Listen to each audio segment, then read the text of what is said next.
머리 감을 때 이만큼씩 빠지는 거 혹시 유전 탓인가 하면서 대수롭지 않게 넘기고 계시진 않나요? 사실 매일 반복하는 작은 습관이 탈모 속도를 2배로 높일 수도 있습니다. 이 영상 놓치면 소중한 머리카락까지 놓칠지도 모릅니다. 지금부터 탈모를 부르는 최악의 습관을 전부 공개할 테니까 절대 놓치지 마세요. 안녕하세요, 솔쌤입니다. 먼저 제 아버지 이야기를 해볼게요. 저희 아버지는 원래 모자를 거의 안 쓰셨는데 어느 날부터 항상 모자를 꼭 쓰고 다니시더라고요. 처음엔 스타일을 바꾸셨나 했는데 하루는 거울 앞에서 이 휑한 머리 너무 보기 싫다고 혼잣말 하시는 걸 들었어요. 그 순간 아버지도 탈모로 스트레스를 심하게 받으시구나 하고 깨달았습니다. 알고 보니까 두피가 훤히 보이니까 그게 보기도 싫고 추워서 모자를 쓰셨던 거예요. 그런데 더 큰 문제는 아버지가 잘못된 습관을 가지고 계셨는데 그거를 그대로 하고 계셨다는 거였어요. 잠시 후에 어떤 습관인지 말씀을 드릴게요. 또 한 분은 제 샵에 오셔서 정수리 탈모를 상담하셨는데 말씀을 들어보니까 하루에 머리를 3번 감으시면서 뜨거운 물로 빡빡 문지르고 계시더라고요. 그런데 이제 고객님은 그게 시원하고 깨끗해지는 줄 알았다고 하셨지만 이미 두피 보호막이 완전히 망가져서 붉고 예민해진 상태셨어요. 미국 피부과 학회에서도 두피에 강한 자극이 반복이 되면은 탈모를 빠르게 진행시킨다고 하는데 이분 사례가 딱 그 케이스였죠. 이렇게 사소한 습관들이 쌓여서 탈모를 폭발적으로 진행시키는 경우가 정말 많더라고요. 자, 그럼 지금부터 탈모를 부르는 최악의 습관들 하나하나 진짜 자세히 살펴볼까요? 혹시 나도 이거 맨날 하는 습관인데 싶으시면 꼭 생활 패턴을 점검을 해보셔야 합니다.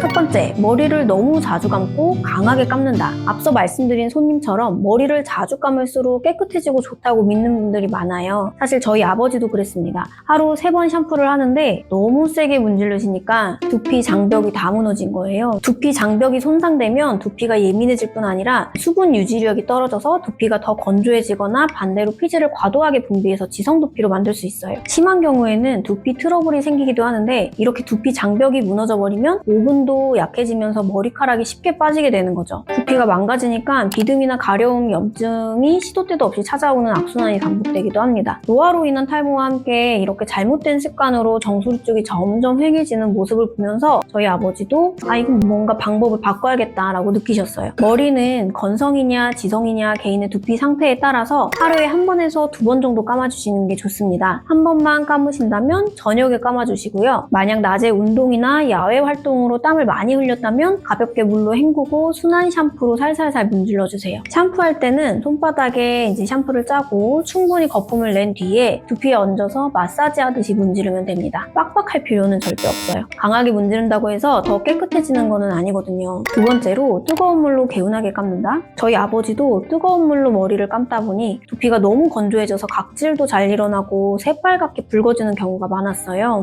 두피를 보고 이건 두피한테 완전히 고문 수준이구나 싶더라고요. 뜨거운 물은 두피를 자극해서 모낭을 약화시킬 수 있어요. 모낭이 약해지면 머리카락이 더 쉽게 빠지게 되고 동시에 급격히 건조하니까 비듬이나 트러블도 잘 생기게 돼요. 그래서 저는 36도에서 한 38도 정도의 미온수를 정말 추천합니다. 팔 안쪽으로 물 온도를 체크했을 때 조금 미지근하네 싶은 정도가 좋아요. 샤워할 때 뜨거운 물이 좋으시다면 머리 감을 때만큼은 수온을 좀 낮춰주시는 게 중요해요. 세 번째, 머리 감고 젖은 채로 방치한다. 이건 좀 많이 볼 수 있는 흔한 습관이지 않나요? 늦었어 빨리 나가야지 하면서 출근 준비하면서 아니면은 외출 준비를 하면서 대충 수건으로 몇 번 문지르고 그대로 외출하는 경우들 있으신가요? 저희 샵 손님 중에도 한 분이 그렇게 하셨다가 두피에 이제 균들이 번식해서 염증이 심각해진 케이스가 있었어요. 머리가 젖은 채로 오래 있으면 두피 열도 올라가고 습기랑 열이 만나서 염증이랑 비듬이 정말 많이 생겨요. 완전히 탈모에는 최악인 습관입니다. 그래서 머리를 감고 나오면 두피부터 말리세요. 수건으로 막 빡빡 문지르는 게 아니라 모발이나 두피를 꾹꾹 눌러서 물기를 제거를 하고 그리고 드라이어는 가능하면 찬바람이나 미지근한 바람을 이용해서 두피 위주로 먼저 말려주시는 게 핵심이에요. 시간이 없는데 어떡해요? 라고 하신다면 최소한 두피만큼은 꼭 말리고 나가셔야 탈모 위험이 훨씬 줄어드실 거예요. 네 번째, 가르마를 몇 년째 똑같이 유지한다. 가르마 탈모로 찾아오신 손님 중에 한 10년 넘게 한 방향으로만 가르마를 탔는데 이제 그 가르마 가르마 쪽만 머리카락이 유독 더 가늘어지고 두피가 보일 정도로 비어 보이더라고요. 생각해보면 가르마를 탄 부위는 자외선에도 그대로 노출이 잘 되고 모발이 한쪽으로만 쏠리게 되면 아무래도 적은 무게이더라도 계속 이제 어쨌든 압력이 가해지니까 약해지는 거죠. 그래서 가르마 탈모라는 말이 있을 정도로 같은 부위가 계속 자극을 받게 되니까 이제 약해져 버리는 겁니다. 그래서 2, 3개월에 한 번씩 가르마를 바꿔주시면 좋습니다. 처음에는 좀 어색하기도 하고 머리가 길들여지지 않아서 방향이 잘 잡히지 않으시는 분들도 많지만 이게 습관이 들면은 별거 아니거든요. 햇빛이 강한 날에는 모자나 양산으로 두피를 보호해 주시는 게 좋습니다. 5번째는 스트레스를 그대로 방치한다. 많은 분들이 스트레스가 탈모 원인이라고 알고 계신데 정말 스트레스가 많으신 분들은 진짜 심각할 정도로 머리카락이 우수수수 빠질 때가 있습니다. 저희 아버지도 퇴직 직후에 이제 여러 가지 고민이 겹쳤을 때 며칠 사이에 머리카락이 이제 엄청 많이 빠지시는 걸 봤어요. 그래서 스트레스가 쌓이면 코르티솔이라는 호르몬이 나와서 혈액순환을 방해하고 결국 모근에 영양 공급이 안 되게 돼요. 그래서 스트레스 완화는 뭐 완벽한 공식은 없지만 적어도 하루 10분이라도 가볍게 산책을 하시거나 멍 때리면서 머리를 좀 식혀보시거나 하면서 스트레스를 좀 해소하시는 활동을 하는 게 좋고, 자기 전까지 스마트폰 게임으로 밤을 새우면서 더 악화되니까 주의를 해주시고 가끔은 스스로에게 내 몸을 좀 쉬게 해주자라고 이렇게 좀 생각하고 말해보시는 것도 좋아요. 그리고 6번째로 잠을 충분히 못 잔다. 머리카락은 자는 동안 재생이 된다고 해도 과언이 아니에요. 그만큼 수면이 정말 중요합니다. 그런데 요즘은 새벽까지 유튜브를 보시거나 게임하시는 분들 너무 많죠. 아직 젊으니까 괜찮아 하실 수도 있으신데 모발이 서서히 힘을 잃고 있을 수도 있습니다. 그래서 최소 6시간 이상은 숙면을 해주셔야지 되고, 그리고 저녁 11시부터 새벽 2시는 모발 성장에 도움이 되는 성장 호르몬 분비가 활발하니까 그 시간대에는 숙면을 하고 있으시는 게 제일 좋아요. 취침 전에 휴대폰을 멀리 두고 방에 불도 최대한 어둡게 해서 수면 환경을 적절하게 잘 갖춰주시고 하신다면 한두 달만 해도 머리카락 빠지는 양이 확 줄었다는 분들도 계실 겁니다. 7번째, 잘못된 샴푸 선택, 그 다음에 헹굼 부족. 저희 아버지도 처음엔 가격이 좀 나가는 고가 샴푸면 다 좋을 줄 아셨는데 전혀 그렇지 않다는 거를 나중에 아셨어요. 강한 계면활성제나 실리콘, 인공향료 등은 두피를 자극할 수 있고 잘못하면 모발이 더 빠지는 결과를 낳기도 해요. 게다가 헹굼까지 제대로 안 하면 잔여물이 두피에 남아서 가려움증을 유발하고 결국 탈모 위험이 더 커지게 되죠. 샴푸를 살 때 성분표를 한번 보세요. 보통 파라벤, 실리콘, 설페이트 등 예민한 두피에 안 맞을 수 있어요. 이런 성분들이. 그래서 약산성 제품이 보통 두피에는 순한 편이고 헹굴 땐 적어도 1분에서 2분 이상 충분히 물로 헹궈서 거품이나 잔여물이 두피에 전혀 남지 않도록 해주시는 게 좋아요. 8번째, 식습관, 영양관리 중요성. 마지막으로 식습관 얘기도 살짝 해볼게요. 모발도 결국 단백질이고 각종 비타민과 미네랄이 제대로 공급이 돼야지 튼튼해집니다. 그런데 과도하게 다이어트를 하거나 탄수화물만 주로 먹거나 편식이 심하거나 아니면 야식, 과음이 잦으면 결국 머리카락까지 영양이 못 가서 빠질 위험이 더 커지게 되세요. 너무 극단적인 식단 말고 단백질과 채소와 적당한 탄수화물을 골고루 챙겨 드시고 비타민 D와 철분, 아연 같은 영양도 체크를 해보세요. 물론 심각하다고 느끼면 전문의와 상의하는 게 좋고, 기본적으로는 과음, 야식 자제를 하시고 물을 충분히 마시기가 머리카락을 위한 최선의 길입니다.